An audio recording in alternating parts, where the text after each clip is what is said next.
Hi friends, welcome to Muddumari channel. ನಾನು ಸುಮಾರುಣ್. ಅಂಗದನ ರಾಯಭಾರ. ಶ್ರೀರಾಮಚಂದ್ರನ ಸೇನೆಯು ಸುವೇಲಾದ್ರಿಗೆ ಬಂದು ಮುಟ್ಟಿದ್ದ ವಿಷಯವು ರಾವಣನಿಗೆ ತಿಳಿದು ಉತ್ತರ ಗೋಪುರದಲ್ಲಿದ್ದ ವಿಶಾಲವಾದ ಓಲಗ ಶಾಲೆಗೆ ಸಕಲ ವಾದ್ಯಘೋಷದಿಂದಲೂ ಅಂತಃಪುರದ ಸ್ತ್ರೀಯರಿಂದಲೂ ಕೂಡಿ ಶ್ರೀರಾಮಚಂದ್ರನಿಗೆ ತನ್ನ ವೈಭವವನ್ನು ಪ್ರದರ್ಶನಗೊಳಿಸಲು ಹೋಗಿ ದಾನವ ಪ್ರಮುಖರೊಂದಿಗೆ ಅಟ್ಟಹಾಸದಿಂದ ಕುಳಿತು ದೇವಕನ್ಯೆಯರ ನರ್ತನವನ್ನು ಏರ್ಪಡಿಸಿದನು. ಛತ್ರ ಚಾಮರಗಳು ಮೇಘಮಂಡಲದಂತೆ ಕಾಣುತ್ತಿದ್ದವು.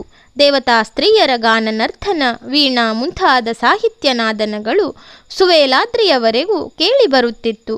ಅದೇ ಸಮಯದಲ್ಲಿ ಆ ಕಡೆ ಸುವೇಲಾದ್ರಿಯಲ್ಲಿ ಕಪಿಬಲದೊಂದಿಗೆ ಬೀಡು ಬಿಟ್ಟಿದ್ದ ಶ್ರೀರಾಮಚಂದ್ರನು ಸುಗ್ರೀವ ವಿಭೀಷಣರೊಂದಿಗೆ ಕುಳಿತು ಯುದ್ಧ ಸನ್ನಾಹವಾಗಿ ಮಾತನಾಡುತ್ತಾ ಲಂಕೆಯ ಕಡೆ ನೋಡಿದರು.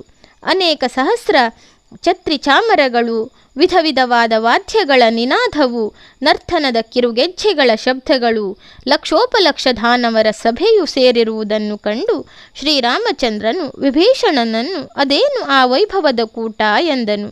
ವಿಭೀಷಣನು ಕೈಗಳನ್ನು ಜೋಡಿಸಿಕೊಂಡು, ಪ್ರಭು, ನನ್ನ ಅಣ್ಣನಾದ ರಾವಣನು ತಮಗೆ ತನ್ನ ವೈಭವವನ್ನು ಮನಗಾಣಿಸಲು ಉತ್ತರ ಗೋಪುರದ ಮೇಲೆ ಲಕ್ಷೋಪಲಕ್ಷ ಪ್ರಮುಖ ದಾನವರ ಸಭೆಯನ್ನು ಸೇರಿಸಿಕೊಂಡು ದೇವತಾ ಸ್ತ್ರೀಯರ ನರ್ತನವನ್ನು ಏರ್ಪಡಿಸಿಕೊಂಡು ಉತ್ಸಾಹದಿಂದ ಕುಳಿತಿರುವನು. ಮೇಘಮಂಡಲದಂತೆ ಕಾಣುತ್ತಿರುವುದೇ ಛತ್ರಚಾಮರಗಳು, ಮಧ್ಯ ಮಧ್ಯೆ ನಕ್ಷತ್ರಗಳಂತೆ ಪ್ರಕಾಶಿಸುತ್ತಿರುವುದು ಅಂತಃಪುರದ ನಾರಿಯರ ಕಿವಿಗಳ ಓಲೆಗಳು ಎಂದನು.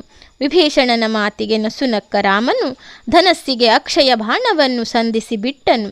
ಅದು ಕೋಟಿ ಸಂಖ್ಯೆಯಾಗಿ ಹೆಚ್ಚಿ ಹೋಗಿ ದಾನವರು ಹಿಡಿದುಕೊಂಡಿದ್ದ ಛತ್ರಿ ಚಾಮರಗಳನ್ನು ಮಧ್ಯಕ್ಕೆ ತುಂಡರಿಸಿ ಆಕಾಶಕ್ಕೆ ಹಾರಿಸಿ ಆಸನದಲ್ಲಿ ಕುಳಿತಿದ್ದ ದಾನವರ ಹಾಗೂ ರಾವಣನ ಮುಕುಟಗಳನ್ನೆಲ್ಲ ಕೊಚ್ಚಿ ಪುಡಿ ಪುಡಿ ಮಾಡಿ ಕೆಡಹಿ ನಾರಿಯರ ವಾಲೆಗಳನ್ನು ಕೆಳಕ್ಕೆ ಬೀಳಿಸಿ ಕಡೆಗೆ ಒಂದೇ ಅಸ್ತ್ರವಾಗಿ ಬಂದು ಶ್ರೀರಾಮಚಂದ್ರನ ಬತ್ತಳಿಕೆಯಲ್ಲಿ ಪ್ರವೇಶ ಮಾಡಿತು.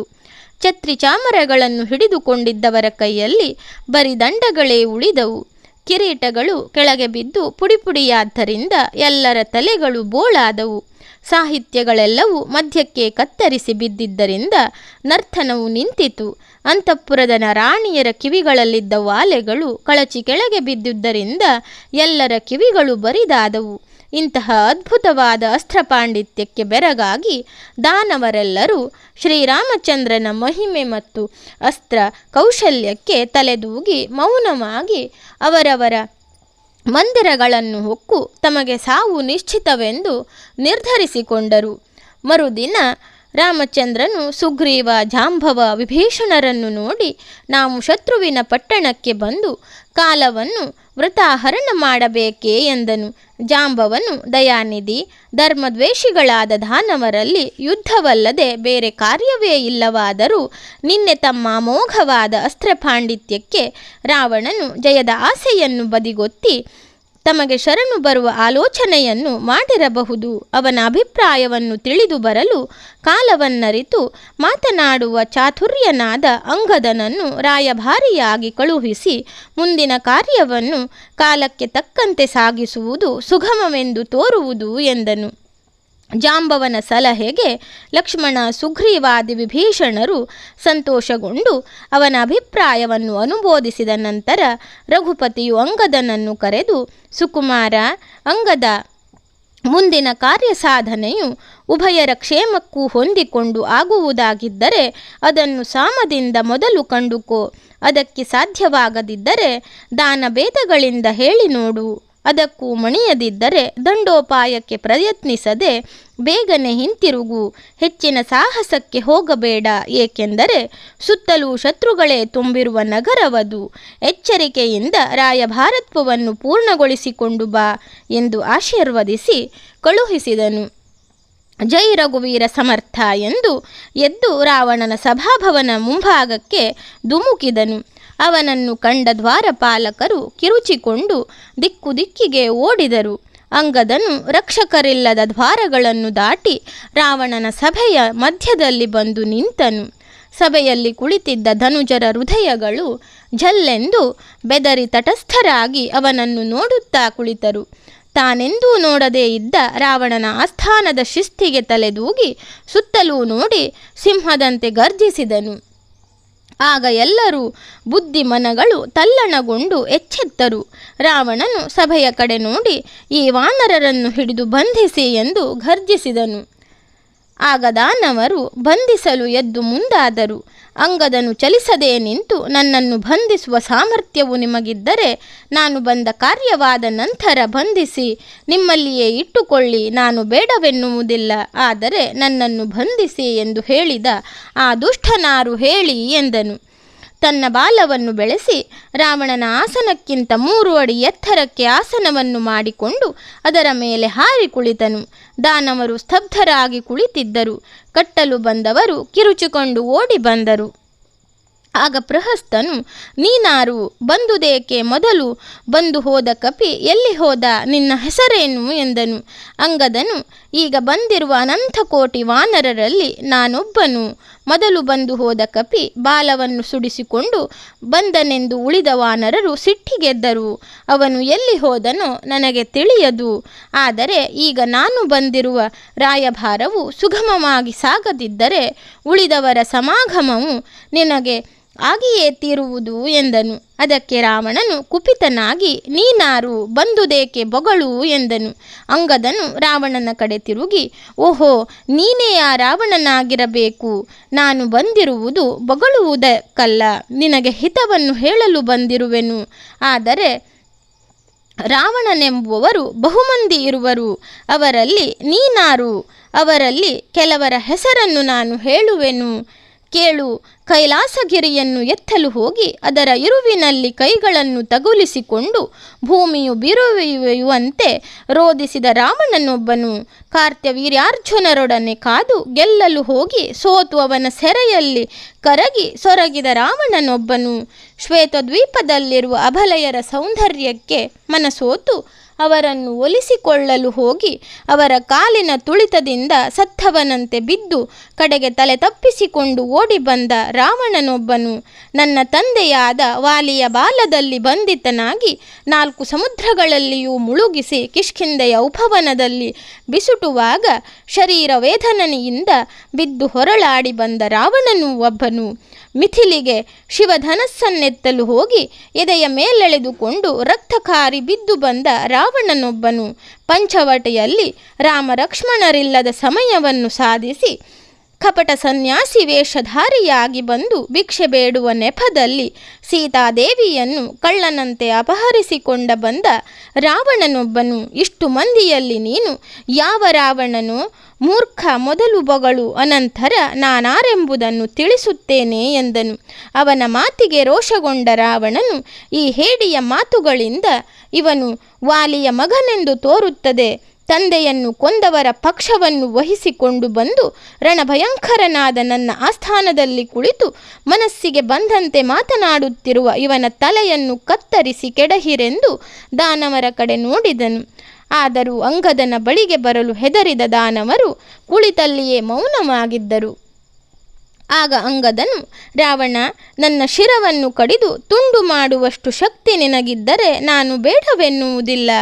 ಆದರೆ ನಾನು ಬಂದುದೇಕೆ ಎಂಬುದನ್ನು ತಿಳಿಸಿದ ನಂತರ ನಿನಗೆ ಇಷ್ಟವಿದ್ದಂತೆ ಮಾಡು.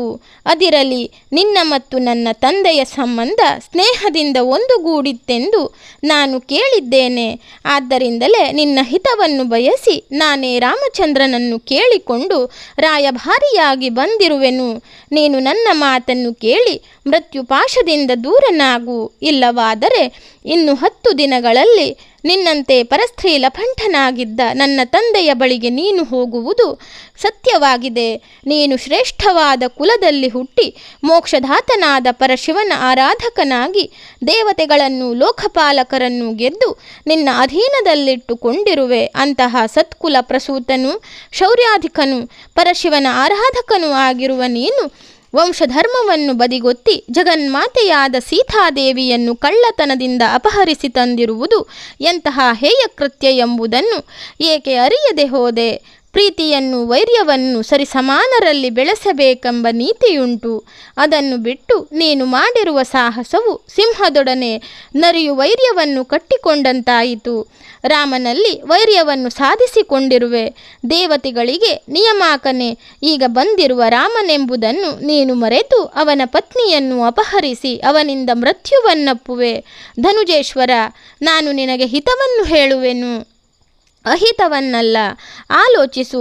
ನಿನ್ನನ್ನು ನಿನ್ನ ಕುಲವನ್ನು ಕೊಂದು ಸೀತಾದೇವಿಯನ್ನು ಕರೆದುಕೊಂಡು ಹೋಗಲು ಶ್ರೀರಾಮಚಂದ್ರ ಪ್ರಭು ಅನಂತಕೋಟಿ ವಾನರರಿಂದ ಕೂಡಿ ಬಂದು ನಿನ್ನ ಪಟ್ಟಣದ ಮುಂದೆಯೇ ಬಿಡಾರ ಹೂಡಿರುವನು. ಒಂದು ಕಪಿಯಿಂದ ನಿನ್ನ ಹಾಗೂ ನಿನ್ನ ಪಟ್ಟಣದಲ್ಲಿರುವ ದಾನವರಿಗೆ ಎಷ್ಟು ಹಾನಿಯಾಗಿದೆ ಎಂಬುದನ್ನು ಮನಸ್ಸಿಗೆ ಅಳವಡಿಸಿಕೊಂಡು ಸೀತಾದೇವಿಯನ್ನು ರಾಮಚಂದ್ರನಿಗೊಪ್ಪಿಸಿದರೆ ಬಂದವರೆಲ್ಲರೂ ಬಂದಂತೆಯೇ ಸೀತಾರಾಮರೊಂದಿಗೆ ಹಿಂತಿರುಗುವರು. ಇಲ್ಲವಾದರೆ ನೀನು ಎಷ್ಟು ಕೋಟಿ ದಾನವರನ್ನಿಟ್ಟಿದ್ದರೂ ಅವರೊಡನೆ ನೀನು ಸಹ ನಾಶವಾಗುವೆ. ನಿನ್ನೊಬ್ಬನ ಹಠದಿಂದ ಇಡೀ ದಾನವ ಕುಲವೇ ನಾಶವಾಗುವುದು. ನನ್ನ ಮಾತನ್ನು ಕೇಳಿ ಜಗನ್ಮಾತೆಯನ್ನು ರಾಮಚಂದ್ರನಿಗೊಪ್ಪಿಸಿ ಶರಣಾಗತನಾಗಿ ಕ್ಷಮೆಯನ್ನು ಯಾಚಿಸು. ಏಕೆಂದರೆ ಹಿಂದೆ ನೀನು ಕಾದಾಡಲು ಹೋದಾಗ ಅವರಿಂದ ನಿನಗುಂಟಾಗಿರುವ ಪರಾಭವವು ಜಗತ್ತಿನಲ್ಲಿ ಮೊಳಗಿದೆ. ಯಾರಿಂದ ನೀನು ಪರಾಭವನ್ನು ಹೊಂದಿ ಸೆರೆಯಲ್ಲಿ ಬಿದ್ದಿದ್ದೆಯೋ ಆ ಕಾರ್ತಿವೀರ್ಯಾರ್ಜುನನನ್ನು ಪರಶುವಿನಿಂದ ಕೊಂದ ಪರಶುರಾಮನ ಗರ್ವವನ್ನು ಮುರಿದ ಪ್ರಭುವಾದ ರಾಮಚಂದ್ರನು ಸಾಮಾನ್ಯ ಮನುಷ್ಯನೆಂದು ತಿಳಿದಿರುವೆಯ. ಕಾಮಧೇನುವು ಸಾಮಾನ್ಯ ಹಸುವೆಂದು, ಕಾಮನು ಸಾಮಾನ್ಯ ಬಿಲ್ಲುಗಾರನೆಂದು, ಗಂಗೆಯು ಸಾಮಾನ್ಯ ಜಲವೆಂದು, ಗರುಡನು ಸಾಮಾನ್ಯವಾದ ಪಕ್ಷಿ ಎಂದು, ಕಲ್ಪವೃಕ್ಷವು ಸಾಮಾನ್ಯ ಮರವೆಂದು, ಅಮೃತವು ಸಾಮಾನ್ಯ ರಸವೆಂದು, ಆದಿಶೇಷನು ಸಾಮಾನ್ಯ ಸರ್ಪವೆಂದು ತಿಳಿದವನ ಬುದ್ಧಿಗೆ ಬೆಲೆಯುಂಟೆ. ನಿನ್ನ ವನವನ್ನು ಮುರಿದು ನಿನ್ನ ಮಗನನ್ನು ಅಪಾರವಾದ ದಾನವ ಬಲವನ್ನು ಕೊಂದು ನಿನ್ನ ಪಟ್ಟಣವನ್ನು ಸುಟ್ಟು ಬೆಚ್ಚಿ ಬೀಳಿಸಿ ಅಖಂಡ ಕೀರ್ತಿಯನ್ನು ನಿನ್ನ ಪಟ್ಟಣದಲ್ಲಿ ಹಬ್ಬಿಸಿ ವಿಜಯಶಾಲಿಯಾಗಿ ಬಂದ ಮಾರುತಿಯು ಸಾಮಾನ್ಯ ಕಪಿ ಎಂದು ತಿಳಿದಿರುವ ನಿನ್ನ ಯೋಗ್ಯತೆಗೆ ಎಷ್ಟು ಮಹತ್ವವೆಂಬುದನ್ನು ನಾನು ಹೇಗೆ ತಿಳಿದುಕೊಳ್ಳಲಿ? ನಿನ್ನ ಹಠವನ್ನು ಬಿಟ್ಟು ಸೀತಾಮಾತೆಯನ್ನು ರಾಮಚಂದ್ರನಿಗೊಪ್ಪಿಸಿ ಸುಖದಿಂದಿರು. ಇಲ್ಲವಾದರೆ ನಿನ್ನ ರುಂಡಮುಂಡಗಳು ಬೇರೆಯಾಗಿ ಕಪಿಗಳ ಕಾಲು ಬುಡದಲ್ಲಿ ಬಿದ್ದು ಹೊರಳಾಡುವವು ಎಂದನು. ಅಂಗದನ ಮಾತುಗಳು ಅವನ ಹೃದಯದಲ್ಲಿ ಅಗ್ನಿಜ್ವಾಲೆಯನ್ನೆಬ್ಬಿಸಿದ್ದರಿಂದ ಕೋಪಗೊಂಡು, ಎಲ ಮರ್ಕಟ, ನಿನ್ನ ತಲಹರಟೆ ಮಿತಿ ಮೀರಿತು. ಮಹಾಬಲಾಢ್ಯನಾದ ಕುಂಭಕರ್ಣನು ನನ್ನ ಮಗನಾದ ಇಂದ್ರಜಿತುವು ಎಂತಹ ಬಲಶಾಲಿಯುತರೆಂಬುದನ್ನು ನೀನೇಕೆ ತಿಳಿದಿಲ್ಲ? ಮಂಗಗಳಿಂದ ಸಮುದ್ರಕ್ಕೆ ಸೇತುವೆಯನ್ನು ಕಟ್ಟಿಸಿ ಬಂದ ಮಾತ್ರಕ್ಕೆ ಆ ನಿನ್ನ ನರಕೀಟವನ್ನು ಬಲಾಢ್ಯನೆಂದು ಹೊಗಳುತ್ತಿರುವೆಯ? ನನ್ನ ಬಲಯುತವಾದ 20 ತೋಳುಗಳೆಂಬ ಸಾಗರದಿಂದ ಪಾರಾಗುವ ವೀರರು ಯಾರಿರುವರು? ಅಷ್ಟದಿಕ್ಪಾಲಕರನ್ನು ಗೆದ್ದು ನೀರನ್ನು ಹೊರಲು ಇಟ್ಟುಕೊಂಡಿರುವ ನನ್ನ ಎದುರಿನಲ್ಲಿ ದರಿದ್ರನಾದ ರಾಮನನ್ನು ಹೊಗಳುವೆಯಾ ಎಂದು ಗರ್ಜಿಸಿದನು.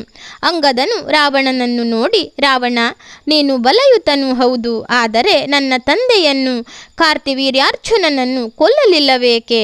ಆಗ ನಿನ್ನ 20 ತೋಳುಗಳು 10 ತಲೆಗಳು ಏನು ಮಾಡುತ್ತಿದ್ದವು? ಇದೆಲ್ಲವೂ ನಿನಗೆ ಮನವರಿಕೆಯಾಗಲಿಲ್ಲವೇಕೆ? ಮಹಾವಿಷ್ಣುವಿನ ಅವಕೃಪೆಗೆ ಪಾತ್ರನಾಗಿದ್ದು ನಿನಗೆ ಶರಣಾಗತರಾಗಿರುವ ಅಷ್ಟದಿಕ್ಪಾಲಕರಾದಿ ದೇವತೆಗಳ ಹೆಸರೆತ್ತಬೇಡ.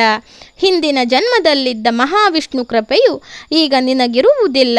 ಪೂರ್ವಜನ್ಮದ ಶ್ರೀಹರಿಯು ಕೃಪೆಯಿಂದ ನಿನಗೆ ಈ ಜನ್ಮದಲ್ಲಿ ಅಪಾರವಾದ ಕೀರ್ತಿ ಸಂಪತ್ತು ಲಭಿಸಿ ಇಲ್ಲಿಯವರೆಗೂ ದಿವ್ಯ ವೈಭವವನ್ನು ಅನುಭವಿಸುತ್ತಿದ್ದೀಯ. ಈಗ ನಿನ್ನ ಪುಣ್ಯ ಕ್ಷೀಣಿಸಿ ಶ್ರೀಹರಿಯ ಅವಕೃಪೆಗೆ ಪಾತ್ರನಾಗಿರುವುದರಿಂದ ನಿನಗೆ ಯಾರ ಹಿತವಚನವೂ ಹಿಡಿಸುತ್ತಿಲ್ಲ. ಸಿಂಹ ಸ್ವರೂಪನಾಗಿರುವ ಶ್ರೀರಾಮಚಂದ್ರನೊಡನೆ ನರಿಯಂತಿರುವ ನೀನು ಕಾದು ಸಾಯಬೇಡ ಎಂದು ನೀತಿಯನ್ನು ಹೇಳಲು ಬಂದಿರುವೆನು.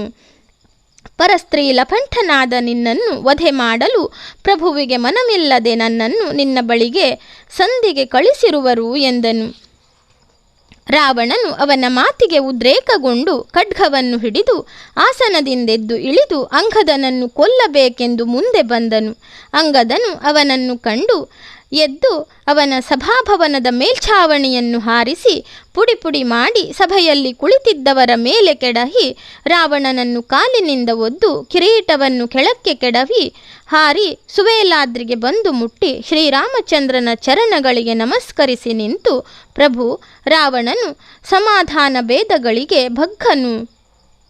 ದಂಡೋಪಾಯದಿಂದಲೇ ಅವನ ರುಂಢಗಳನ್ನು ಧರೆಗಿಳಿಸಬೇಕು ಎಂದನು ಎಂಬಲ್ಲಿಗೆ ಅಂಗದನ ರಾಯಭಾರ ಎಂಬ ಅಧ್ಯಾಯ ಮುಕ್ತಾಯವಾಯಿತು. ಧನ್ಯವಾದಗಳು ಸ್ನೇಹಿತರೆ. ರಾಮಾಯಣದ ಈ ಕಥೆಗಳೆಲ್ಲ ನಿಮಗೆ ಇಷ್ಟವಾಗ್ತಾ ಇದ್ದರೆ ನನ್ನ ಮುದ್ದು ಮರಿ ಚಾನಲನ್ನು ಸಬ್ಸ್ಕ್ರೈಬ್ ಮಾಡದೆ ನೋಡ್ತಾ ಇರುವವರು ದಯವಿಟ್ಟು ಸಬ್ಸ್ಕ್ರೈಬ್ ಮಾಡಿ, ಆಲ್ ಅಂತ ಸೆಲೆಕ್ಟ್ ಮಾಡಿಕೊಳ್ಳಿ, ಶೇರ್ ಮಾಡಿ, ಲೈಕ್ ಮಾಡಿ, ಕಮೆಂಟ್ ಮಾಡಿ.